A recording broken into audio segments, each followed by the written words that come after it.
The bitter cold cut through Martha Rhoades' thin shawl as she stumbled through the darkness, one hand pressed protectively against her swollen belly, the other clutching a small bundle of possessions wrapped in a frayed quilt.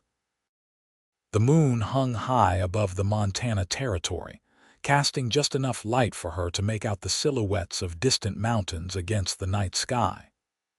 February 1878 was proving to be mercilessly cold, and Martha knew she couldn't continue much longer in her condition. The baby kicked, as if sensing her distress, and Martha paused to catch her breath, leaning against a weather-beaten fence post. 6 months pregnant and fleeing across the rugged landscape in the dead of night hadn't been her plan, but Charles Whitman had left her no choice. When he discovered her condition, a pregnancy he refused to acknowledge as his responsibility, his threats had escalated from angry words to flying fists. Tonight, she'd seen the murderous intent in his eyes and had slipped away while he drank himself into a stupor at the saloon. The distant glow of a lantern pierced the darkness. Martha froze, heart hammering against her ribs. The light came from a small homestead nestled in the valley below a humble cabin with smoke curling from the chimney. She hesitated, weighing her options. The temperature was dropping rapidly, and the nearest town was still miles away. Without shelter, she and her unborn child wouldn't survive the night. Gathering her courage, Martha made her way carefully down the slope toward the cabin. As she drew closer, she could make out a barn and corral, several horses shifting restlessly in the cold. A dog barked suddenly, causing her to stumble backward in alarm. The cabin door swung open, spilling warm light into the yard. A tall figure stood silhouetted in the doorway, the unmistakable shape of a rifle in his hands. "Who's out there?" a deep voice called. "Show yourself." Martha's legs trembled beneath her as she stepped forward into the pool of light. "Please," she called, her voice thin with exhaustion. "I mean no harm. I need help." The man lowered his rifle slightly, taking in her disheveled appearance, the visible swell of her belly. He whistled sharply, and the dog immediately ceased barking and trotted to his side. "Madam," he asked, his voice softer now but still wary, "what in God's name are you doing out here alone on a night like this?" "I had to leave," Martha said, her voice breaking. "I had nowhere else to go." A wave of dizziness swept over her, and she swayed dangerously. The man moved swiftly, crossing the distance between them in long strides. He caught her just as her knees buckled. "Easy now," he murmured, supporting her weight effortlessly. Up close, she could see his face weathered and tanned, with a strong jaw partially covered by a neatly trimmed beard. His eyes were a startling blue, filled with concern rather than the threat she'd grown accustomed to seeing in a man's gaze. "I'm Gabriel Vance," he said, guiding her toward the cabin. "Let's get you inside before you freeze to death." The warmth of the cabin enveloped Martha as Gabriel ushered her through the door. A fire blazed in the stone hearth, casting dancing shadows across the rustic but tidy interior. Simple wooden furniture, a few books stacked on a small table, and the smell of coffee and something savory still simmering in a pot over the fire. "Sit here by the fire," Gabriel instructed, pulling a rocking chair closer to the hearth. "I'll fetch you something warm to drink." Martha sank gratefully into the chair, her body aching with exhaustion. As Gabriel busied himself at the small kitchen area, she took the opportunity to study her reluctant host. He moved with an easy confidence, his broad shoulders and lean frame speaking of a man accustomed to hard work. His clothes were simple but well-maintained denims, a faded blue shirt and worn leather boots. He returned with a steaming mug which he placed carefully in her trembling hands. "Just tea with a bit of honey," he explained. "Best I can offer at the moment."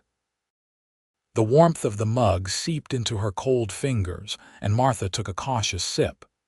The sweetness spread through her, temporarily chasing away the bone-deep weariness. "Thank you," she whispered. Gabriel nodded, pulling another chair closer but maintaining a respectful distance. "Now, if you don't mind my asking, what's got a woman in your condition running through the wilderness in the middle of the night? You're not from around these parts." Martha stared into her mug, debating how much to reveal. "No, I'm not. I came from Billings a few months ago." "My name is Martha Rhoades." "And the baby's father?" Gabriel asked carefully. Martha's jaw tightened. "He made it clear he wants nothing to do with either of us." She looked up, meeting his gaze directly. "He would have killed us both tonight if I'd stayed." Gabriel's expression darkened, but he simply nodded. "You're safe here for now, Mrs. Rhoades." "Miss," she corrected quietly. "Miss Rhoades," he acknowledged. "I don't have much, but you're welcome to shelter here until you decide what to do next. There's a small room off the back, not much more than a storage space, but there's a cot that'll serve for tonight." Martha felt tears welling in her eyes. "I couldn't impose. It's not an imposition to offer shelter to someone in need," Gabriel said firmly. "Especially not on a night like this. My nearest neighbor is 5 miles away, and the town of Clearwater is a half-day's ride. You and your child would never have made it." "I have a little money," Martha offered, her pride stinging. "I can pay you for your trouble." Gabriel shook his head. "Keep your money, you'll need it." He rose from his chair. "Finish your tea and I'll ready that room for you. There's stew in that pot if you're hungry." As he turned to leave, Martha found her voice again. "Mr. Vance, thank you, truly." He paused, looking back at her with an unreadable expression. "Anyone worth their salt would do the same, Miss Rhoades." With that, he disappeared into the back of the cabin. Left alone, Martha's hands drifted to her belly, feeling the reassuring movement of her child. For the first time in months, she allowed herself to take a full, deep breath. They were safe, at least for tonight.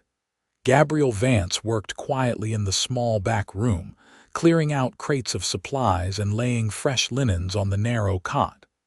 His mind raced with questions about the desperate young woman sitting by his fire. She couldn't be older than 25, with a delicate beauty beneath the exhaustion and fear etched into her features. Her honey-brown hair had come loose from its pins, falling in waves around a heart-shaped face dominated by large, expressive green eyes. The circumstances that would drive a pregnant woman to flee alone in the dead of winter must be dire indeed. Gabriel had seen enough of the world to recognize the signs of a woman running from violence. The way she flinched slightly when he moved too quickly. The wariness in her eyes, these told a story he'd witnessed too many times during his years drifting through frontier towns. When he returned to the main room, he found Martha ladling a small portion of stew into a bowl, her movements careful and precise. "That room isn't much," he said, causing her to start slightly, "but it'll keep you warm for the night. Tomorrow we can figure out what comes next." Martha nodded gratefully. "I won't be a burden, Mr. Vance. I can cook and clean, help with whatever chores you need done around your home." "We'll discuss all that tomorrow," Gabriel replied. "For now, you need rest. Eat your fill and then I'll show you to your room."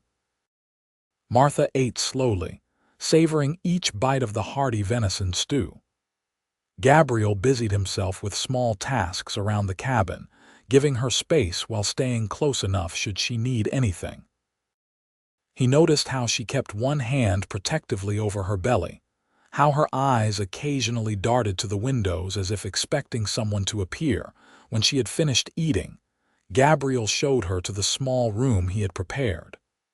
"It's not much," he apologized again. "It's perfect," Martha assured him, taking in the clean cot with its patchwork quilt and the small table with a pitcher and basin. A tiny window was set high in the wall, letting in a sliver of moonlight. "I can't thank you enough." "There are some of my late mother's things in that trunk," Gabriel said, gesturing to a wooden chest at the foot of the cot.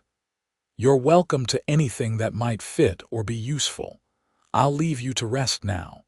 If you need anything in the night, don't hesitate to call out." Martha nodded, fatigue evident in every line of her body. "Good night, Mr. Vance, and thank you again for your kindness."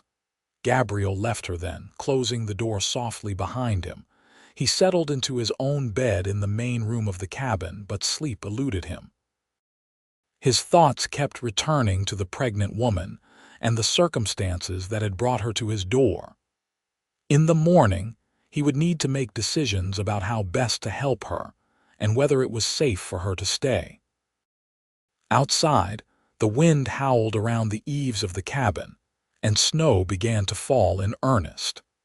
Gabriel listened to the familiar sounds of a Montana winter night and wondered what the coming days would bring.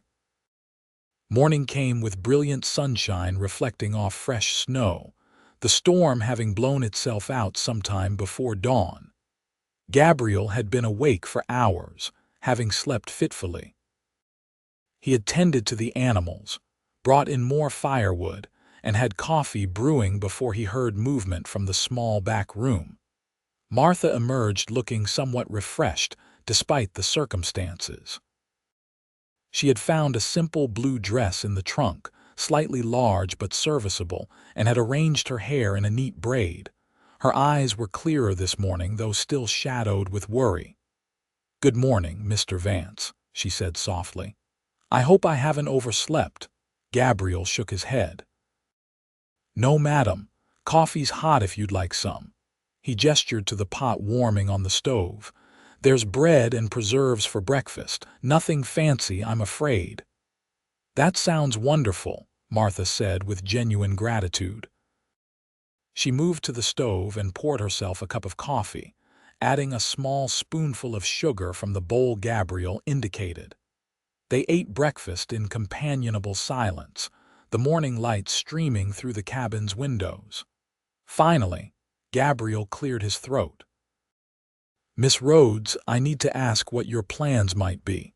Not to rush you," he added quickly, seeing alarm flash across her face, "but to understand how I might help." Martha's hands tightened around her coffee cup. "I don't have much of a plan beyond getting away. I thought I might continue to Clearwater, try to find work there until after the baby comes." She looked down at her swollen belly. "Though I realize now how foolish that sounds." Gabriel considered her words carefully. "Clearwater's a small town. Everyone knows everyone's business. A woman in your condition, arriving alone, would face difficulties." He chose his words delicately. "And work would be hard to come by." Martha's shoulders slumped slightly. "I feared as much. Perhaps Helena then, or even back to Billings, though he might look for me there." "The man who did this to you," Gabriel said carefully. "Would he pursue you?" Martha's eyes darkened. "Charles Whitman is a proud man with a violent temper. He accused me of trying to trap him with another man's child when I told him about the baby." Her voice grew bitter. "As if I would choose this situation for myself. When I insisted the child was his, he—" She trailed off, unconsciously touching her cheek where a faint yellowish bruise was still visible. Gabriel felt a surge of anger but kept his voice even. "Does this man have the means or inclination to search for you?" Martha considered the question. "He has money and connections in Billings, but I don't know if he would bother tracking me down. More likely, he's relieved I've gone." She looked up, meeting Gabriel's gaze directly. "But if he did find me, he would be dangerous. I won't pretend otherwise." Gabriel nodded slowly. "Then we should be cautious." He rose from the table, taking his empty plate to the wash basin. "Miss Rhoades, I have a proposition for you if you'll hear it." Martha tensed visibly, wariness returning to her expression. Noting her reaction, Gabriel continued carefully. "This is a working ranch, small, but it keeps me busy. I could use help around the place, especially with spring coming soon." I propose you stay here at least until after your child is born. You'd have shelter, food, and safety. In exchange, you help with cooking, maybe some of the lighter chores when you're able." Martha stared at him, clearly trying to assess his motives. "Why would you do this for a stranger, Mr. Vance?" Gabriel rubbed a hand across his beard thoughtfully. "My mother raised me to believe that a person's character is revealed by how they treat those in need." He paused. "And I know what it is to be alone in the world. When my parents died 3 years ago, neighbors helped me through that first hard winter. I'm just passing along the kindness I received." "And after the baby comes?" Martha asked quietly. "That would be your decision," Gabriel replied honestly. "You could stay on if the arrangement works for both of us, or I could help you get established somewhere else. No strings attached, Miss Rhoades." Martha studied him for a long moment. Most men would expect more in return for such generosity. Gabriel's expression remained steady. "I'm not most men, Miss Rhoades, and I don't offer charity with hidden costs. My proposition is exactly as stated, nothing more, nothing less." Martha took a deep breath, weighing her limited options. Finally, she nodded. "I accept your offer, Mr. Vance, with gratitude. And I promise I'll earn my keep." Gabriel offered his hand, which she shook after a moment's hesitation. Her fingers were delicate but strong in his calloused palm. "Then it's settled. Welcome to Vance Ranch, Miss Rhoades." The following days established a tentative routine. Gabriel showed Martha around the modest ranch, the barn where he kept 4 horses and a milk cow, the chicken coop, the small workshop where he repaired tack and tools, and the fenced pastures now covered in snow where a small herd of cattle weathered the winter. He explained his plans to expand once spring arrived, adding more cattle and possibly building a larger barn. Martha quickly took over the domestic duties, transforming the functional but sparse cabin with small touches. She reorganized the kitchen area, discovered herbs hanging forgotten in the workshop, and incorporated them into meals that were significantly more flavorful than Gabriel's basic cooking. She mended clothing that had been awaiting attention, and even fashioned curtains for the windows from fabric she found in the trunk. Gabriel observed these changes with quiet appreciation. Having grown up with only his mother's influence after his father died when he was 12, he valued the feminine touches that made the cabin feel more like a home. He was careful, however, to maintain appropriate boundaries, always knocking before entering a room where Martha might be, and making a point of giving her privacy in the evenings. A week after Martha's arrival, Gabriel announced he needed to make a trip into Clearwater for supplies. "I'll be gone most of the day," he explained over breakfast. "Will you be all right here alone?" Martha nodded. "Of course. I've found some flour and sugar that need using. Perhaps I'll bake bread while you're gone." Gabriel smiled, a rare full smile that transformed his serious face. "That would be a welcome treat. It's been a while since this place smelled of fresh bread." "Your mother taught you to cook?" Martha asked, realizing she knew very little about her host beyond the immediate present. "She tried," Gabriel admitted with a self-deprecating chuckle. "I learned enough to keep myself from starving, but not much beyond that. She was a fine cook herself, came west from Boston as a young bride, never quite lost her Eastern manners despite 30 years on the frontier." Martha smiled at this glimpse into his past. "And your father?" "A dreamer and a hard worker, had visions of building a cattle empire." Gabriel's expression grew distant. "Pneumonia took him before he could see it happen, but he left us with this land and the knowledge of how to work it." "I'm sorry for your loss," Martha said quietly. "Both your parents." Gabriel nodded in acknowledgement. "Life out here teaches you to move forward, even through grief. But enough about my past. Is there anything specific you need from town?" Martha hesitated. I don't want to impose further on your generosity. It's not an imposition, Gabriel interrupted gently. Part of our arrangement, remember. What do you need? Perhaps some fabric, to make some. Accommodations for my condition, Martha said, a slight flush coloring her cheeks. And maybe some yarn if it's not too dear. I could knit some things for the baby during the evenings. Gabriel nodded. Consider it done. Mrs. Peterson at the general store will know what might be suitable. Is there anything else? Something just for yourself, perhaps? Martha looked genuinely surprised by the question. I can't think of anything. Well, think on it while I saddle up, Gabriel suggested, rising from the table. I'll check in with you before I leave. As he gathered his coat and hat, Gabriel reflected on how quickly he had grown accustomed to Martha's presence. The cabin felt more alive somehow, and he found himself looking forward to their conversations over meals. It had been a long time since he'd had regular company beyond the occasional visits from neighboring ranchers or trips into town. Before departing, Gabriel showed Martha where he kept his spare revolver. Just in case, he explained, demonstrating how to load and fire it. Unlikely you'll need it. We don't get many visitors this time of year, but I'd feel better knowing you can protect yourself if necessary. Martha handled the weapon with obvious discomfort but paid close attention to his instructions. Let's hope it stays in the drawer, she said with a nervous smile. Indeed, Gabriel agreed. I should be back by sundown. If anything happens and I'm delayed, there's plenty of firewood stacked by the door, and you know where everything is in the kitchen.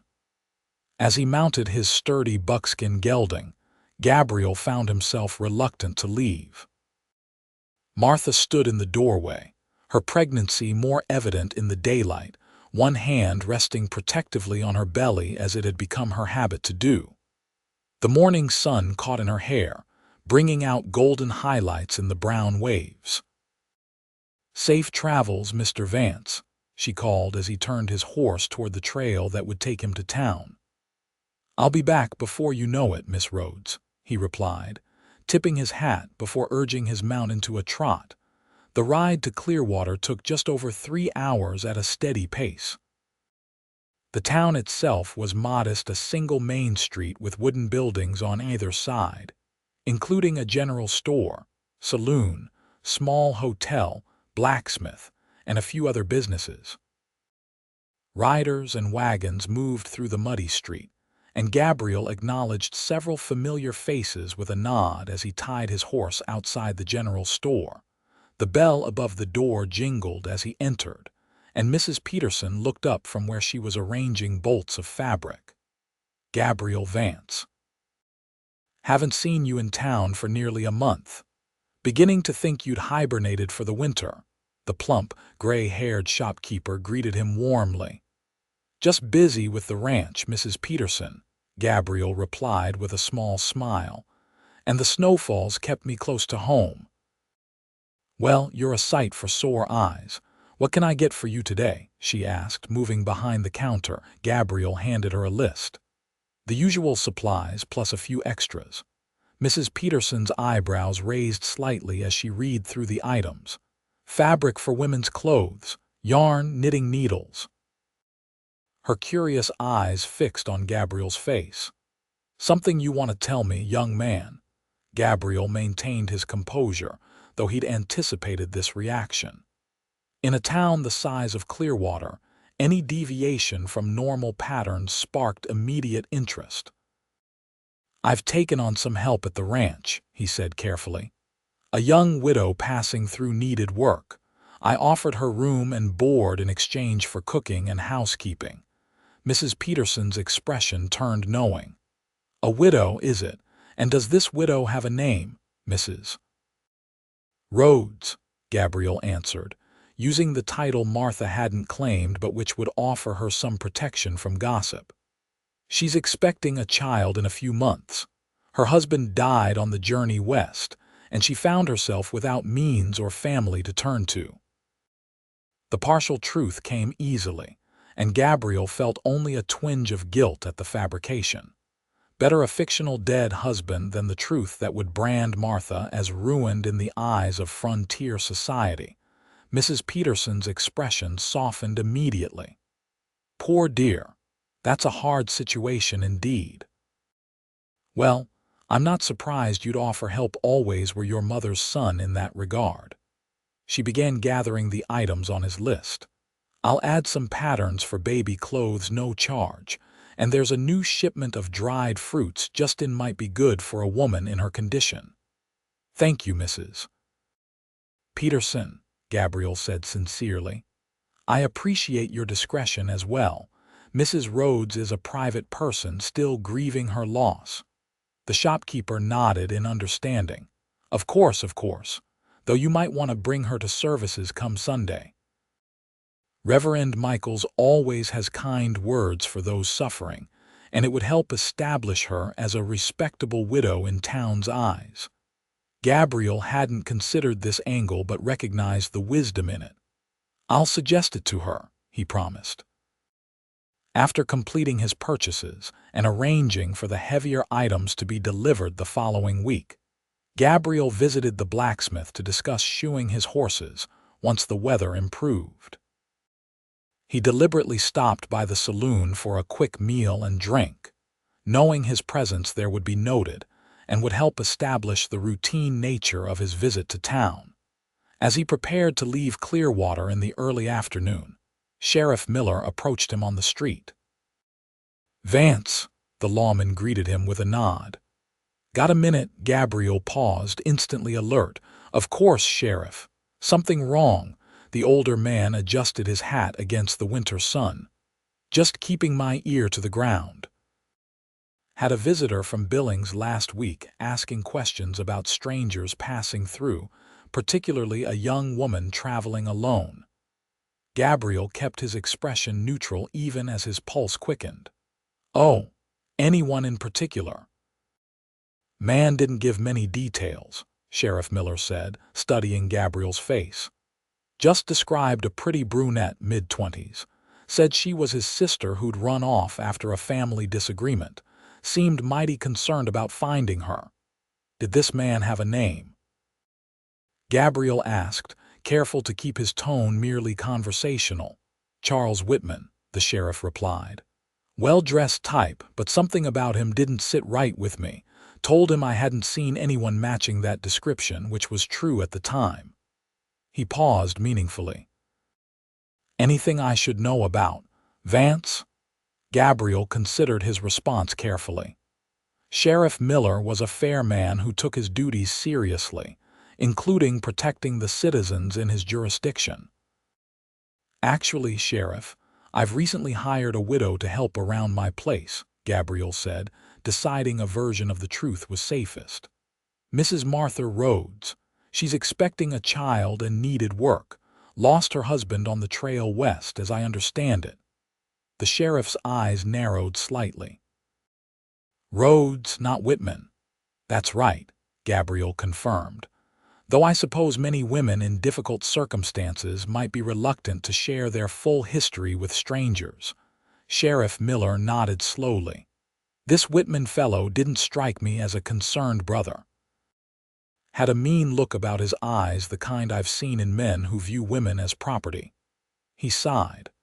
I'd keep an eye out if I were you, Vance. Man like that doesn't give up easily. I appreciate the warning, Gabriel said sincerely.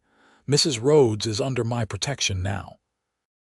If this Whitman should return to Clearwater asking questions, I'll let you know, the sheriff promised, and I'll be selective about what information finds its way to him. He touched the brim of his hat. Safe ride home, Vance. The return journey gave Gabriel plenty of time to think. Charles Whitman was already searching for Martha, which confirmed her fears about his determination. The fact that he'd traveled to Clearwater suggested he had either tracked her this far or was systematically searching towns in the region. Either way, it complicated matters significantly. The sun was beginning its descent toward the western mountains when Gabriel finally rode into the yard of his ranch. The smell of fresh bread greeted him as he opened the cabin door, and the sight that met his eyes stopped him in his tracks. Martha stood by the stove, her hair loosely pinned up, wisps escaping to frame her face as she concentrated on removing a golden brown loaf from the oven. She had tied one of his mother's old aprons around her expanded waistline, and the domestic scene struck Gabriel with unexpected force.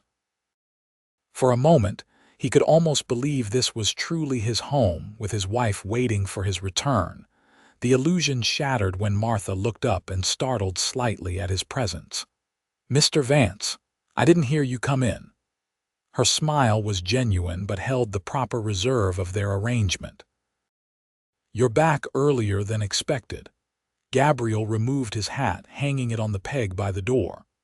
"Good weather and clear trails," he explained, setting down his saddlebags. "Something smells wonderful." Martha's expression brightened. "Fresh bread as promised. And I found some dried apples in the pantry, so I made a pie as well. I hope you don't mind my using your stores so freely." "Not at all," Gabriel assured her, watching as she set the bread on the windowsill to cool. "That's why they're there. Your talents are certainly being put to better use than my meager cooking skills could manage." A slight blush colored Martha's cheeks at the compliment. "It feels good to be useful. Being idle has never suited me, even in my current condition." Gabriel moved to the table, unpacking the parcels he'd carried home. "I've brought what you requested, and Mrs. Peterson included some patterns for baby clothes. She also sent dried fruits and a few other things she thought might appeal to you." Martha approached the table, her eyes widening at the array of items.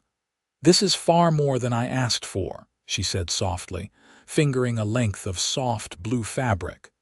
"You'll need proper clothing as your condition progresses," Gabriel said practically. "And the baby will need things as well. Consider it an investment in our arrangement." Martha looked up at him, her green eyes searching his face. "You told people in town about me," Gabriel nodded, understanding her concern. "I did, but not the full truth. As far as Clearwater knows, you're Mrs. Rhoades, a recent widow whose husband died on the trail west. You needed work, and I offered you a position as housekeeper. It seemed the explanation that would invite the least speculation." Martha absorbed this information, her expression thoughtful. "That was considerate of you. Thank you for protecting my reputation." "There's something else you should know," Gabriel said, his tone growing serious.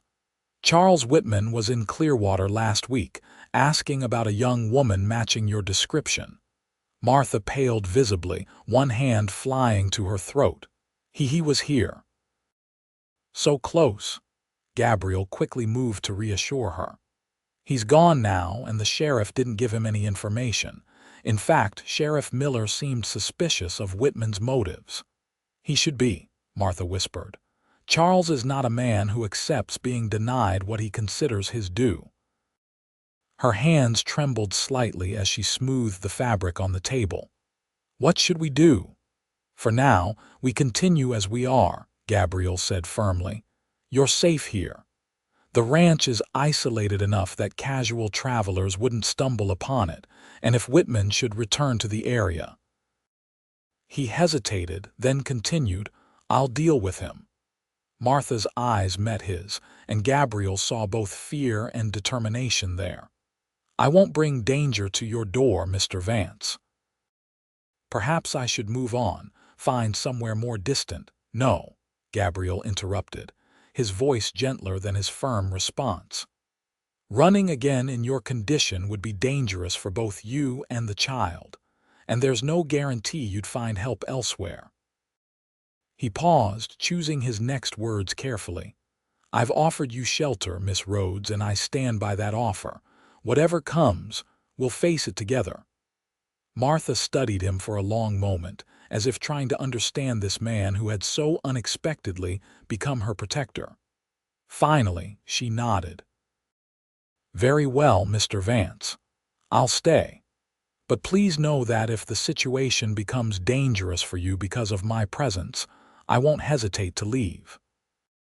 Gabriel recognized the steel beneath her gentle demeanor, the same determination that had driven her to flee into the night rather than submit to abuse. He respected it, even as he hoped she would never need to exercise that resolve again. "Fair enough," he agreed. "Now, let's see about that bread and pie. I'm famished after the ride, and it seems a shame to let your hard work go unappreciated." The tension in the room eased as Martha smiled and turned to prepare their meal. Yet as they settled into the domestic routine, both were aware that their peaceful arrangement might be more precarious than either had initially realized.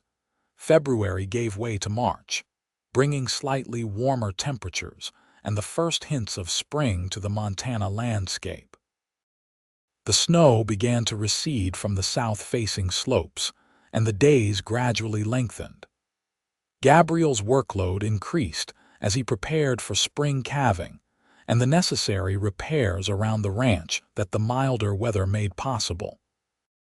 Martha's pregnancy advanced, her body growing heavier as the baby developed. Despite her condition, she maintained the household with quiet efficiency, and Gabriel often found himself watching her as she moved about the cabin, humming softly to herself while she worked.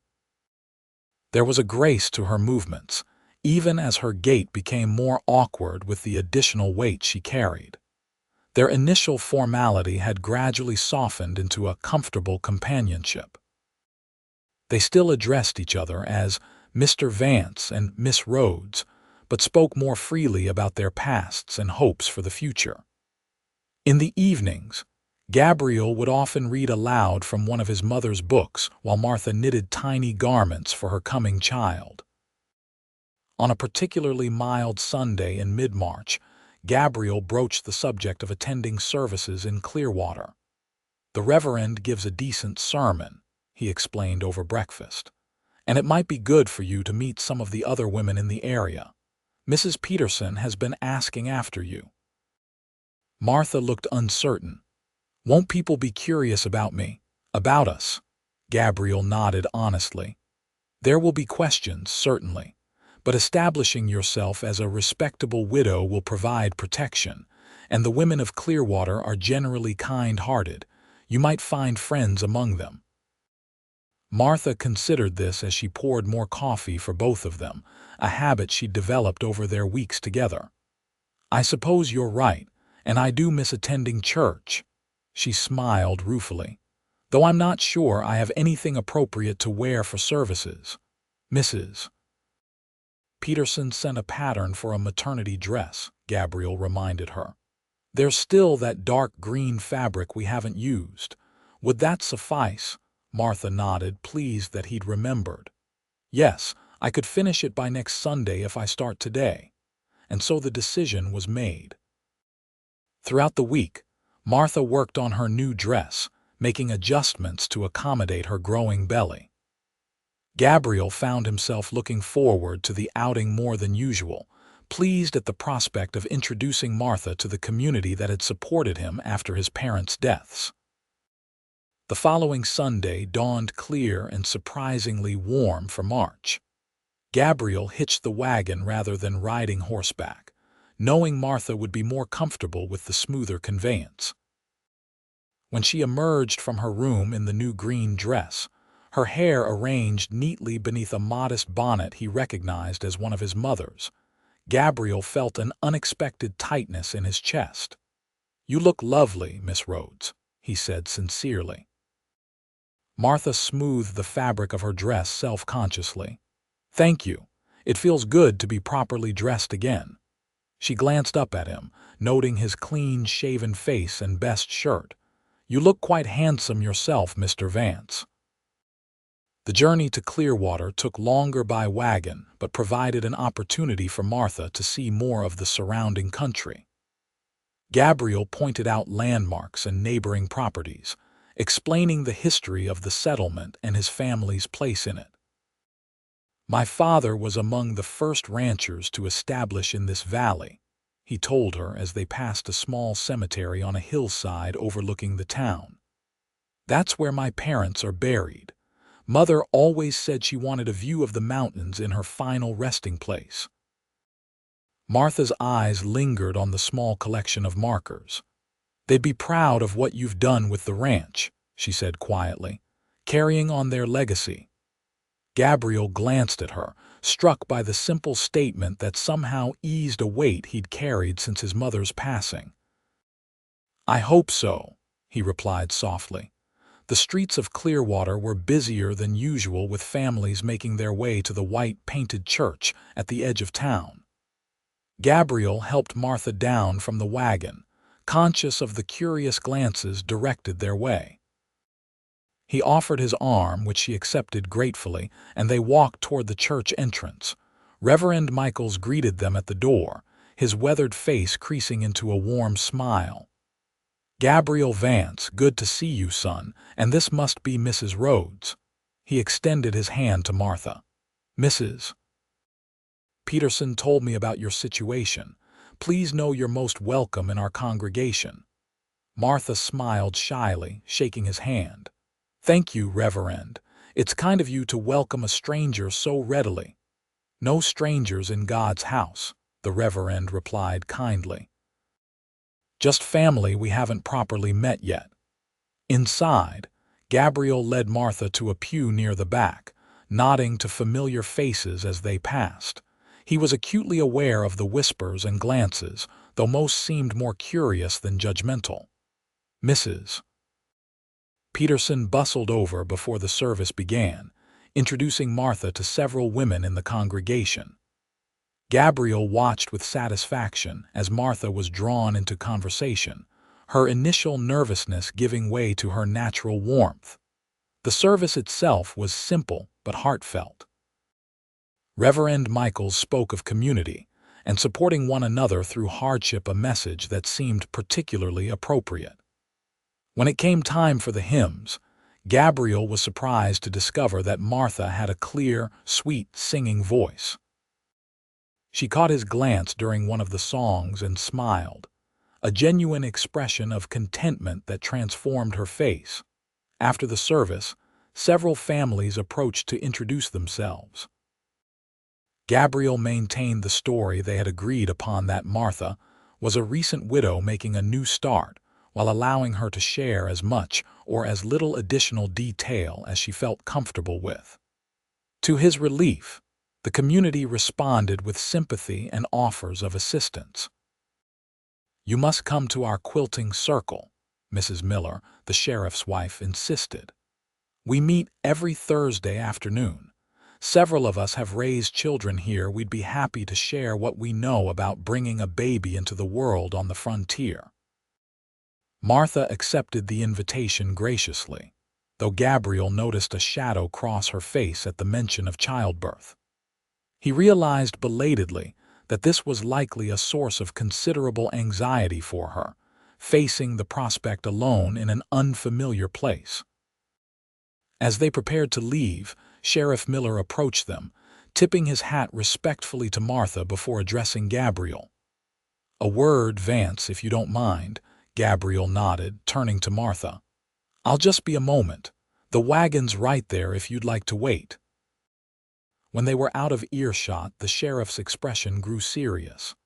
"Thought you should know Whitman was back in town yesterday, asking more questions. Seems he's not giving up his search." Gabriel's jaw tightened. "Did he learn anything?" "Not from me or my wife," Sheriff Miller assured him. "But I can't vouch for everyone in town. Word travels, especially after seeing you here today with Mrs. Rhoades." He paused. "He's staying at the hotel, says he has business in the area. Just thought you should be prepared." "I appreciate the warning," Gabriel said, his mind already calculating the implications. "If you happen to notice him heading in the direction of my ranch." "I'll find a reason to delay him," the sheriff promised. "But Vance, be careful. Men like that don't typically take kindly to being thwarted, and they rarely travel alone for long." Gabriel nodded his understanding. "We'll be watchful." When he returned to Martha, He found her engaged in conversation with Mrs. Peterson, who was pressing a package into her hands. "Just some tea special for expectant mothers," the shopkeeper was explaining. "Helps with the discomfort in these later months." Martha accepted the gift with genuine thanks. As they drove away from town, however, her expression grew troubled. "You spoke with the sheriff," she observed. Was it about Charles? Gabriel considered deflecting her question but decided honesty was the better course. "Yes, he's in town again, still asking questions." Martha's hands twisted nervously in her lap. "He saw me, didn't he? That's why he's come back." "We don't know that," Gabriel said, though he suspected she was right. "But it would be prudent to be extra cautious for a while. I don't think we should come to town again soon." Martha nodded, her earlier happiness fading. "I've brought this danger to your doorstep, just as I feared." Gabriel guided the horses around a bend in the road before responding. "Miss Rhoades, Martha," he said, using her given name for the first time, "you haven't brought anything to my doorstep except good cooking and better company than I've had in years." His attempt at lightness fell flat as she continued to look troubled. "I mean it," he continued more seriously. "Whatever Whitman's intentions, you're not responsible for his actions or his obsession, and I'm perfectly capable of protecting what's mine." The words hung between them, laden with significance neither was quite ready to acknowledge. Martha glanced at him, a question in her eyes that Gabriel wasn't sure how to answer. "I consider you under my protection," he clarified, his voice gentler. "You and your child. That makes your safety my responsibility." Martha seemed about to say something more, but instead nodded and turned her gaze to the passing landscape. They completed the journey in thoughtful silence, each contemplating the complications that seemed to be gathering on their horizon. The following week brought increased vigilance to the ranch. Gabriel took to carrying his rifle when working in the outlying pastures and checking the approach to the property several times daily. He showed Martha how to use the signal he'd established years ago, with his father 3 rapid rings on the large bell mounted outside the barn, which could be heard across most of the property. "If you see anyone approaching that isn't me, or if you feel uneasy for any reason, ring it," he instructed her. "I'll come running." Martha took these precautions seriously, though she continued to maintain the household with the same quiet efficiency. The only outward sign of her concern was the way she occasionally paused at the windows, scanning the horizon before returning to her tasks. Despite the underlying tension, their daily routine continued. Gabriel found himself increasingly aware of Martha's presence, the scent of lavender that clung to her clothing, the way she absently hummed while working, the sound of her laughter on the rare occasions when he managed to amuse her with one of his father's old stories. He caught himself watching her more often, his gaze lingering when she wasn't looking. One evening as they sat by the fire, Martha suddenly gasped and placed both hands on her belly. Gabriel was instantly alert. "What is it? Are you unwell?" Martha's face broke into a radiant smile. No, the baby is kicking, quite vigorously." She hesitated, then asked shyly, "Would you like to feel it?" The invitation took Gabriel by surprise. This intimate aspect of her pregnancy had remained largely unacknowledged between them, a private experience he had respectfully kept distance from. Now she was offering to share it. He moved to kneel beside her chair, awkward but curious. Martha gently took his large, calloused hand and placed it on the side of her rounded belly. For a moment, there was nothing, and then a definite push against his palm, strong and unmistakable. Gabriel couldn't contain his amazement. "That's quite a kick," he said softly, his eyes meeting Martha's. "Strong like his mother, or her mother," Martha corrected with a smile. "We won't know until the day comes." "Boy or girl, they'll be welcome here." Gabriel found himself saying, his hand still resting lightly on her belly as the baby continued to move. The moment felt almost sacred, a connection forming that transcended their carefully maintained boundaries. Martha's eyes filled with unexpected tears. "I never thought anyone would say that," she whispered. When Charles found out she broke off, unable to continue. Gabriel's expression darkened at the mention of Whitman. "He was a fool," he said firmly. "Any man would be proud to call this child his own." The words hung between them, heavy with implication. For a heartbeat, it seemed the carefully constructed walls of their arrangement might crumble completely. Then Martha gently removed his hand, breaking the spell. "Thank you," she said simply, "for everything." Gabriel returned to his chair, picking up the book they'd been reading, though his mind remained on the feeling of new life beneath his hand and the complex emotions it had stirred. He realized with startling clarity that he was developing feelings for Martha that went well beyond the protectiveness of their initial arrangement. Whether she might ever return such sentiments was another matter, entirely one he had no right to pursue, while she remained vulnerable and dependent on his protection. The next morning dawned gray and chilly, a late March storm threatening on the horizon. Gabriel rose early as usual, building up the fire before heading out to tend to the animals. Martha was still sleeping, and he moved quietly to avoid disturbing her rest. As he stepped outside, the cold air carried a familiar scent: snow on the way, despite the calendar's insistence that spring had arrived. He had just finished feeding the horses when he spotted movement on the trail leading to the ranch, a rider approaching at a steady trot. Gabriel instinctively moved his hand to the revolver at his hip, watching as the figure drew closer. It wasn't a face he recognized, which immediately put him on alert. The stranger was well dressed for the frontier, a dark coat over what appeared to be a fine suit, a wide-brimmed hat pulled low against the wind. His horse was quality stock, suggesting means beyond the average traveler. Gabriel stepped out into the yard as the rider approached, deliberately positioning himself between the stranger and the path to the cabin. "Morning," he called, keeping his tone neutral while his posture remained vigilant. "Can I help you?" The man reined in his mount, surveying the property with a calculating gaze before focusing on Gabriel. "Perhaps," he replied, his accent suggesting Eastern origins. "I'm looking for a woman who may have passed this way, a Miss Martha Rhoades." His eyes narrowed slightly. "Though she may be using another name." Gabriel's suspicions crystallized instantly. This had to be Charles Whitman or someone working for him. "Can't say that name sounds familiar," he replied evenly.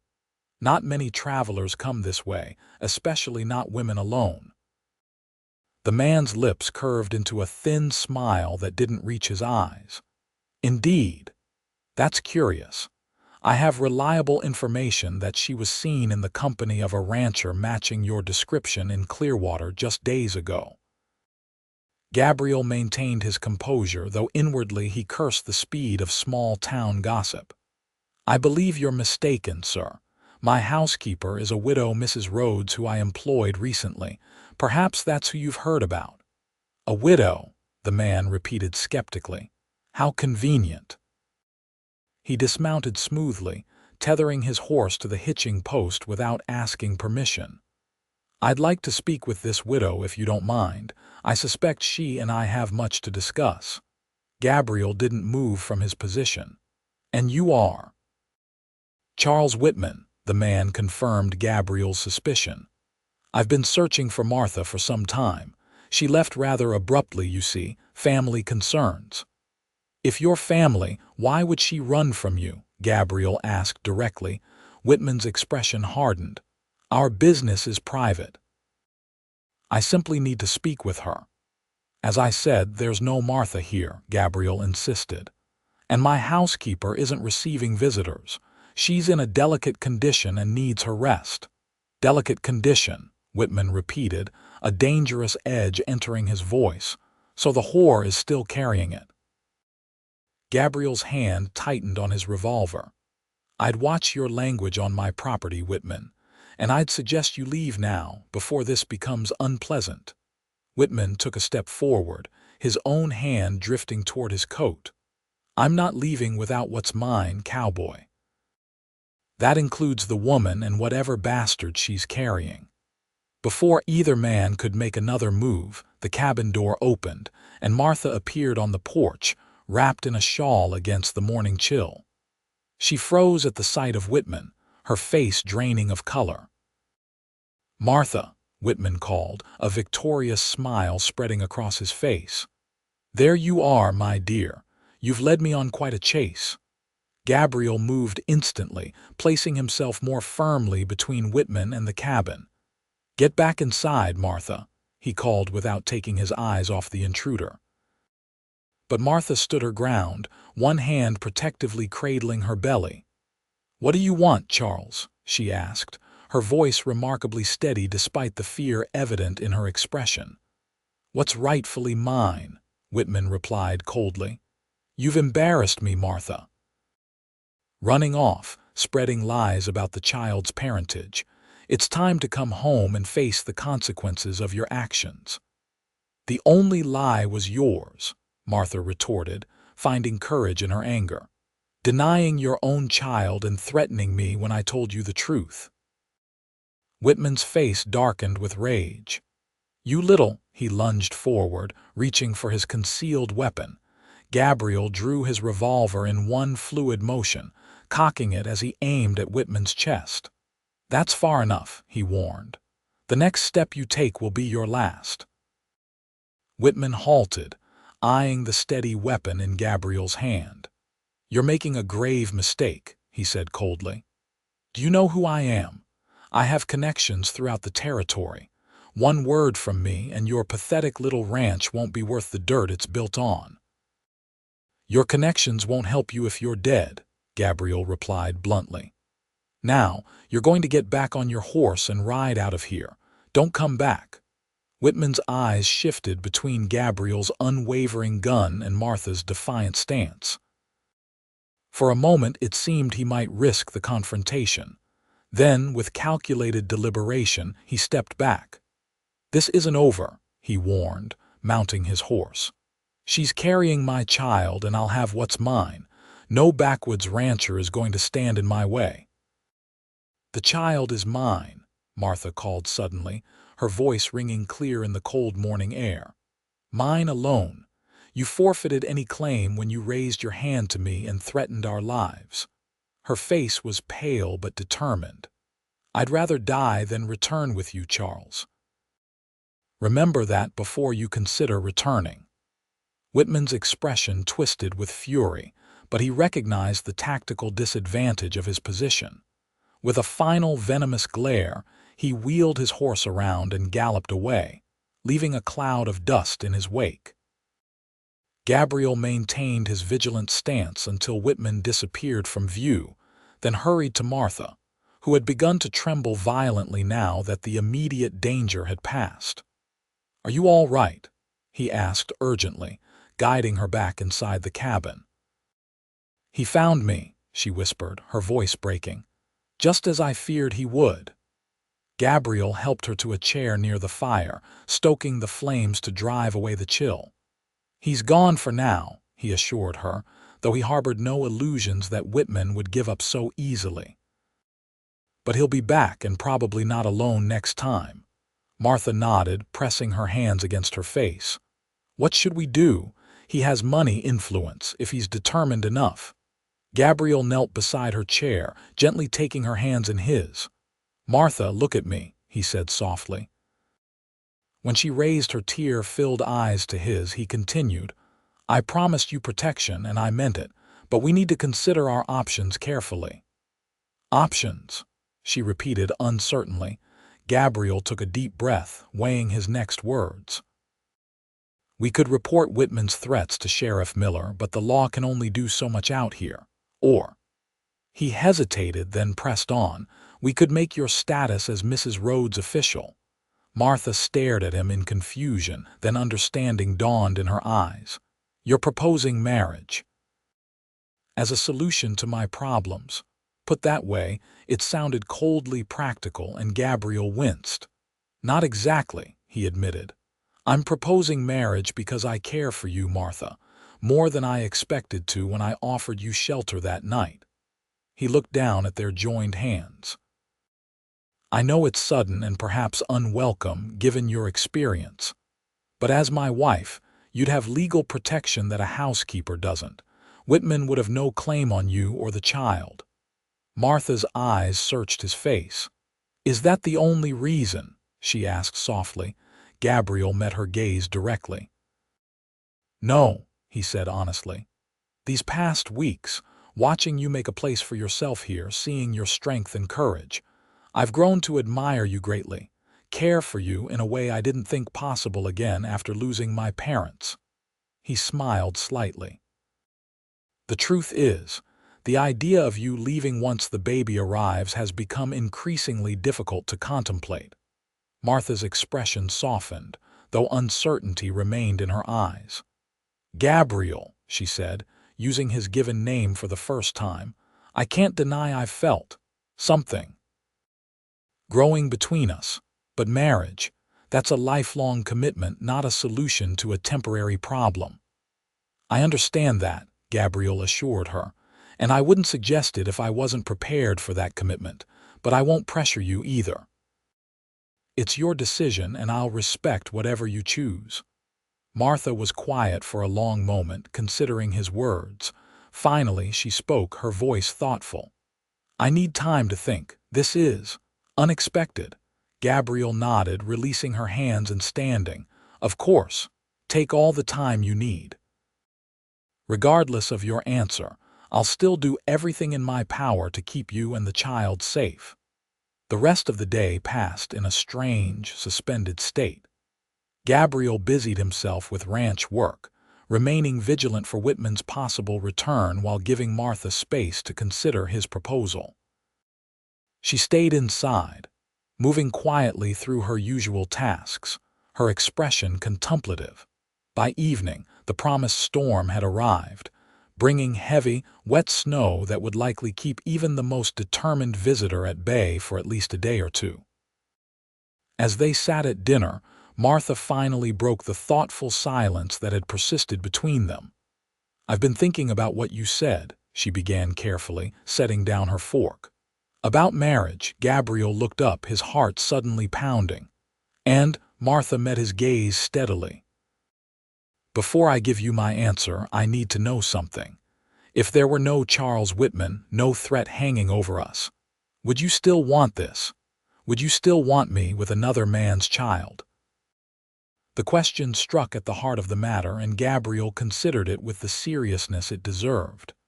"Yes," he said finally, the single word carrying the weight of absolute certainty. "I would still want this. You've brought life back to this place, Martha. And the child." He smiled gently. "The child I felt kicking last night is already precious to me, regardless of blood." Martha's eyes filled with tears, but they were different from the fearful ones she had shed earlier.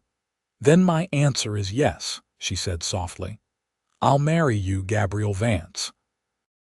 Not out of fear or necessity, but because I believe we could build something good together." Gabriel reached across the table, taking her hand. "We already have," he said simply. The snowstorm raged through the night and into the next day, keeping them confined to the cabin but providing a strange, peaceful interlude in which to adjust to their new understanding. They spoke more openly of the future now, plans for the ranch, for the coming child, for the life they would build together. "We should be married before the baby comes," Gabriel suggested as they sat by the fire, Martha knitting while he whittled a small wooden horse. "That's less than 3 months away by your reckoning." Martha nodded, her fingers moving steadily with the needles. "As soon as the weather clears, we could speak to Reverend Michaels. A simple ceremony would be best." "Whatever you want," Gabriel agreed. He paused in his carving, looking thoughtful. There's something else we should consider. Legally adopting the child as mine would remove any claim Whitman might make. Martha's hand stilled. You do that. Legally claim another man's child as your own. In my heart, this child is already mine, Gabriel said simply. The law should reflect that. Martha's eyes filled with tears again, something that happened with increasing frequency as her pregnancy advanced. You're a good man, Gabriel Vance, she said softly. Better than I dared hope for when I fled that night. Gabriel smiled, returning to his carving. Just a man trying to do what's right, he demurred, though her words warmed him deeply. When the storm finally passed, Gabriel rode into Clearwater to speak with Reverend Michaels and make arrangements for their wedding. He also visited Sheriff Miller, informing him of Whitman's trespassing and threats. I suspected as much, the sheriff said grimly. Man left town in a hurry after visiting your place, paid his hotel bill and rode east, but something tells me we haven't seen the last of him. Probably not, Gabriel agreed. But I'd appreciate you keeping an eye out. Martha and I are to be married next week. Sheriff Miller's eyebrows rose in surprise, then he broke into a genuine smile. Well now, that's news worth celebrating. Congratulations, Vance. Mrs. Miller will be pleased. She took quite a liking to your Martha at church. Thank you, Gabriel replied. We'd be honored if you and Mrs. Miller would attend the ceremony. It will be small, just a few friends from town. The sheriff nodded. Wouldn't miss it. And don't worry about Whitman, I'll spread the word to watch for him. Man like that won't find much welcome in Clearwater if he returns. The wedding took place the following Sunday after regular services, with the small church still decorated with early spring wildflowers. Mrs. Peterson had helped Martha alter a simple white dress that had belonged to Gabriel's mother, making adjustments to accommodate her advanced pregnancy while maintaining the elegant lines of the original garment. Standing before Reverend Michaels, with Martha's hand in his, Gabriel felt a sense of rightness that transcended the practical reasons for their union. When he spoke his vows, the words came from a place of genuine commitment rather than mere duty. And when he looked into Martha's eyes as she promised herself to him, he saw the same sincerity reflected there. What God has joined together, let no man put asunder, Reverend Michaels proclaimed, and Gabriel sealed their union with a gentle kiss that contained the promise of deeper passion to come when they were alone. The small gathering of townspeople who had remained for the ceremony offered their congratulations, and Mrs. Miller organized a modest reception with cake and punch in the church hall. Martha glowed with happiness, her pregnancy lending her a radiant quality that drew admiring comments from the women who gathered around her. You've got yourself a fine woman there, Vance, Sheriff Miller observed as they stood watching Martha interact with her new friends. And just in time from the looks of it. When's the little one due? Late May, we think, Gabriel replied. Though Martha says first babies often come when they please, not when expected, the sheriff chuckled. Ain't that the truth? My oldest kept us waiting nearly 2 weeks past when the doctor predicted. His expression grew more serious. You know, if you're concerned about legal matters regarding the child and such, Judge Wilson makes his circuit through Clearwater next month. Might be worth speaking to him about adoption papers. Gabriel nodded gratefully. I'll do that. Thank you, Sheriff. As they drove home that evening, now husband and wife, Martha leaned against Gabriel's shoulder, a contentment in her posture that had been absent in their previous journeys. Happy, Mrs. Vance? Gabriel asked, still savoring the sound of her new name. Martha smiled up at him. Very much so, Mr. Vance. She adjusted her position, placing a hand on her belly. Though your son or daughter seems particularly active today, perhaps they're celebrating too. Gabriel covered her hand with his. "Our son or daughter," he corrected gently, "from this day forward." The following weeks brought a new rhythm to their shared life. With their marriage official, the last barriers between them gradually dissolved. Gabriel moved Martha's belongings into the main bedroom, though they maintained a respectful distance in their sleeping arrangements until she felt ready for more. He found himself cherishing the simple intimacies of married life, her drowsy smile in the mornings, the casual touch of her hand on his arm, the way she leaned against him in the evenings as he read aloud. As April bloomed across the valley, bringing new growth to the land, Gabriel's vigilance regarding Whitman never fully subsided. He maintained regular contact with Sheriff Miller and instructed the hands he hired for spring calving to report any strangers in the area immediately. Yet as the weeks passed without incident, he began to hope that perhaps Whitman had indeed abandoned his pursuit. Martha's pregnancy entered its final stages, her body growing heavy with the child that would soon join them. Gabriel found her more beautiful than ever, though he knew she often felt awkward and uncomfortable. The women from town visited regularly, bringing advice, baby clothes, and the company of experienced mothers that Martha had never known. Mrs. Miller proved particularly helpful, having raised 5 children of her own. "You'll want to have everything ready by early May," she advised during one visit. "First babies can be unpredictable, and it's better to be prepared early than caught unawares." Taking this counsel to heart, Gabriel worked in the evenings to fashion a cradle from pine boards, carefully sanding each surface until it was smooth to the touch. Martha lined it with soft blankets she had sewn and placed it near their bed, ready for the new arrival.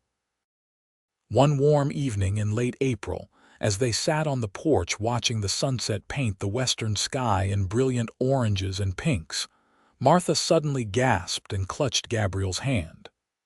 "What is it?" he asked, instantly alert. Martha's eyes were wide with a mixture of surprise and apprehension. I think it might be time," she said uncertainly. "I've been having pains all day, but now they're coming stronger and more regularly." Gabriel felt a surge of panic quickly followed by determined calm. "Are you sure, Mrs. Miller said it could still be weeks. I'm not sure of anything," Martha admitted with a nervous laugh. "But something is definitely happening." Moving with careful efficiency, Gabriel helped Martha inside and made her comfortable on their bed. "I'll ride for Mrs. Miller," he decided. "She'll know what to do." Martha nodded, her face already tense with another contraction. "Be quick," she whispered, "but be careful." Gabriel pressed a kiss to her forehead. "I will, and I'll be back before you know it." The ride to town had never seemed so long, even pushing his horse to a gallop whenever the terrain allowed. Night had fallen by the time he reached the Miller residence, pounding on the door with urgent fists. Sheriff Miller answered, startled to find Gabriel on his doorstep at such an hour. "Vance, what's happened?" "It's Martha," Gabriel explained breathlessly. "The baby's coming. Is Mrs. Miller here?" Understanding immediately, the sheriff nodded. "Sarah," he called over his shoulder, "get your birthing bag. The Vance baby's on its way." Mrs. Miller appeared moments later, already wrapping a shawl around her shoulders. "How far along is she?" she asked practically. "I don't know," Gabriel admitted. "She's been having pains all day, but they're stronger now. First babies usually take their time," Mrs.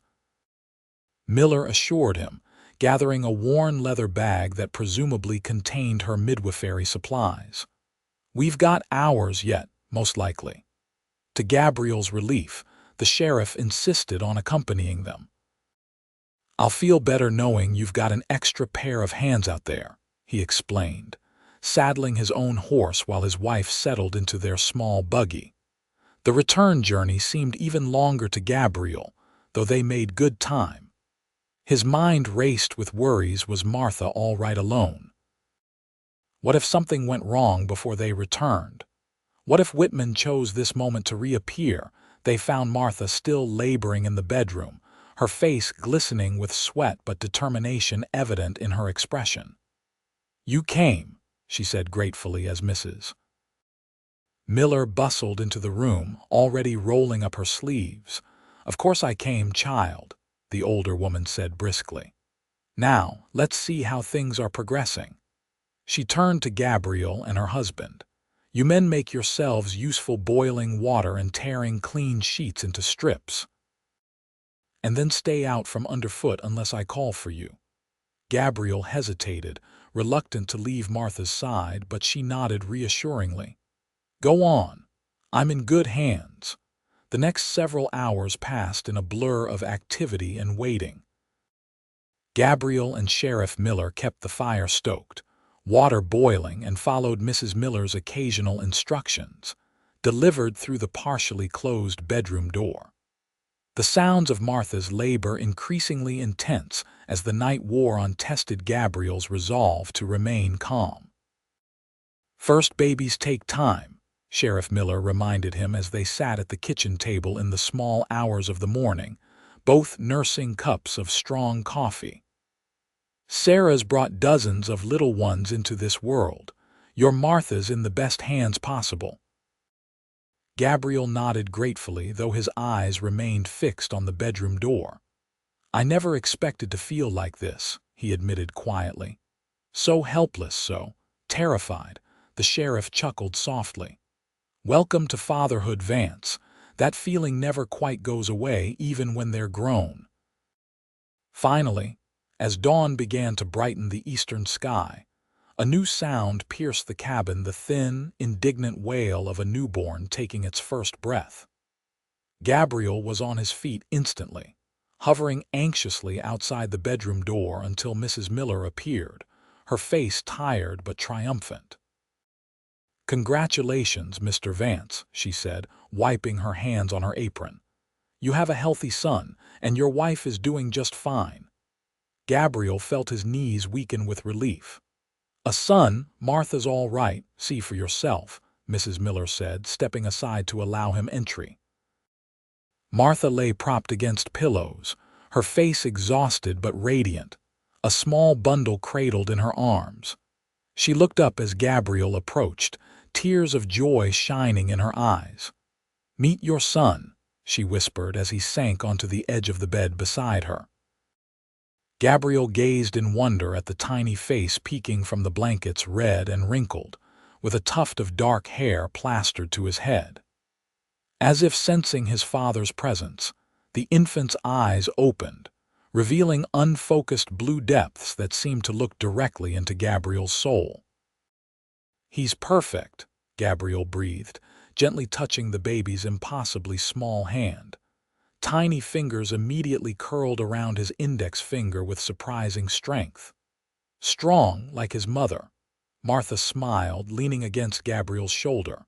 "I thought we might name him Samuel after your father." "Samuel Gabriel Vance." Gabriel felt his throat tighten with emotion. "I'd like that very much," he managed, pressing a kiss to Martha's temple. "You've done so well, my brave Martha. I'm so proud of you." Mrs. Miller discreetly withdrew, leaving the new family to their private moment of bonding. Outside, the sun continued its ascent, casting golden light through the bedroom window and illuminating the three figures on the bed, a family created not by blood but by choice and love.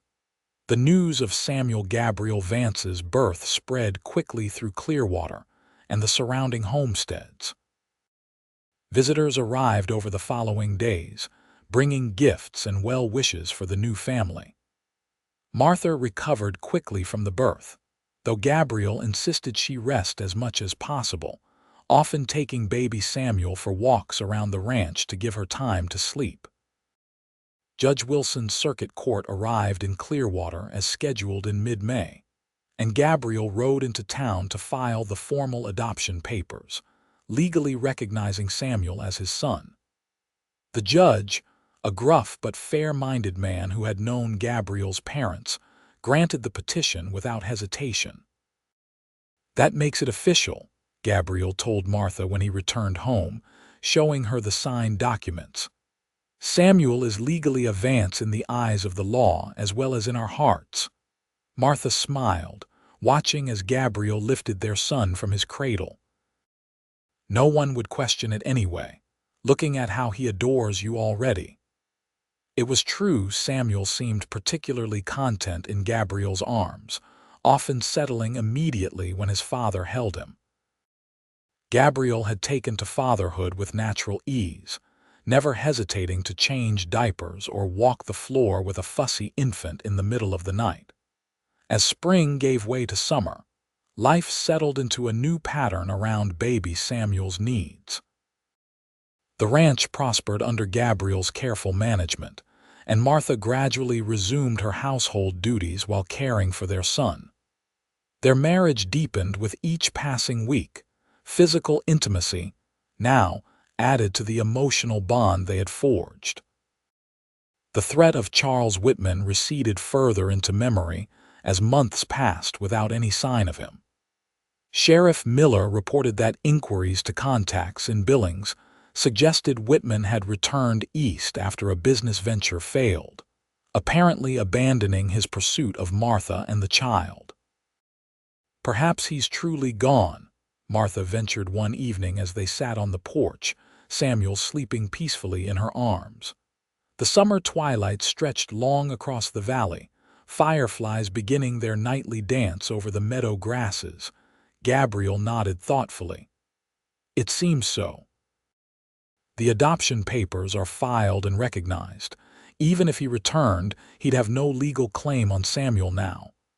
Martha leaned her head against his shoulder.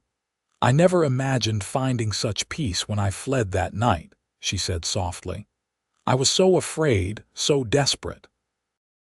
And I never imagined finding such happiness when I opened my door to a stranger in the dark," Gabriel replied, his arm tightening around her. "It seems we saved each other." Samuel stirred in Martha's arms, his small face scrunching momentarily before settling back into sleep.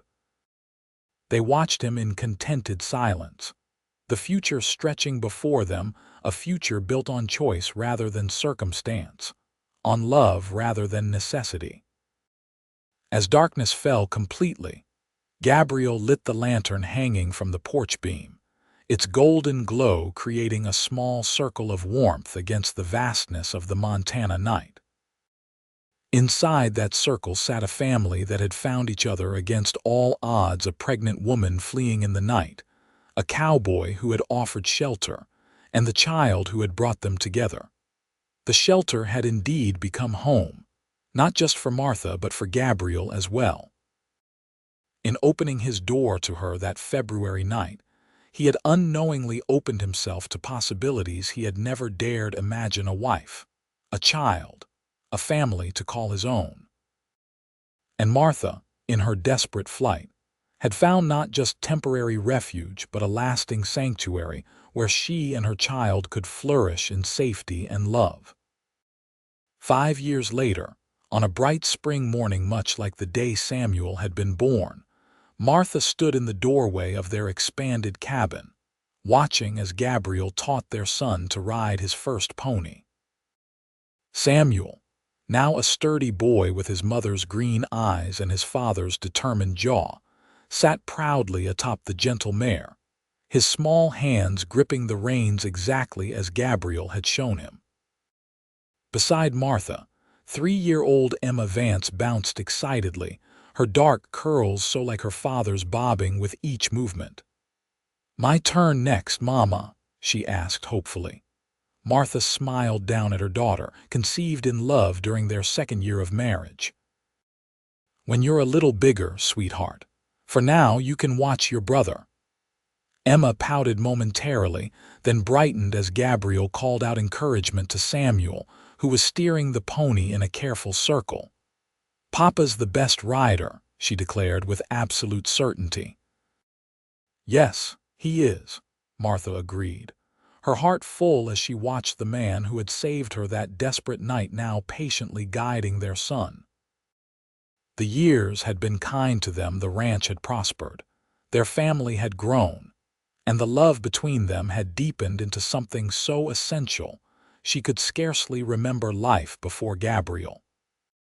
Charles Whitman had never returned, though they had heard rumors that he had indeed gone east after financial troubles in Montana.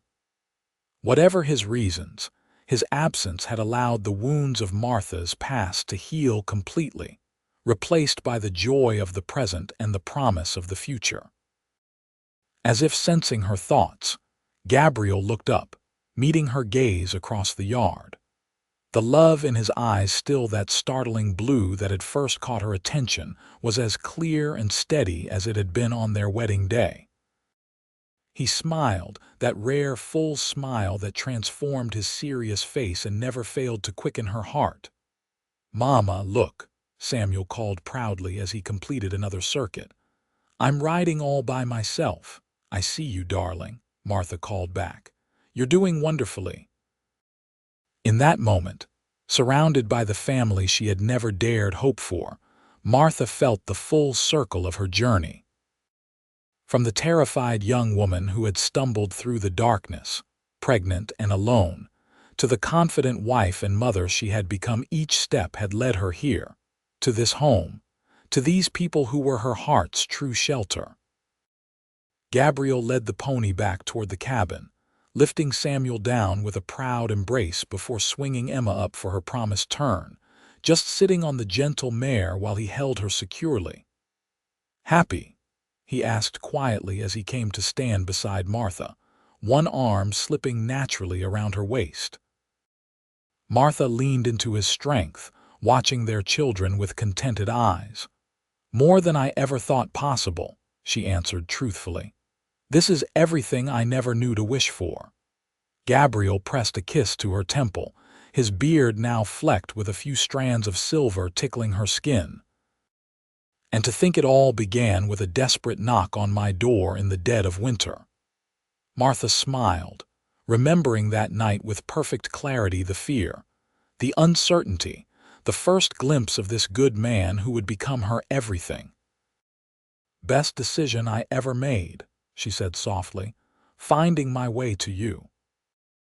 As Emma's delighted laughter rang out and Samuel ran to fetch the hat he dropped, Gabriel and Martha stood together in the doorway of the home they had built, not just the physical structure with its solid walls and warm hearth, but the deeper home of family and belonging that neither had possessed before finding the other.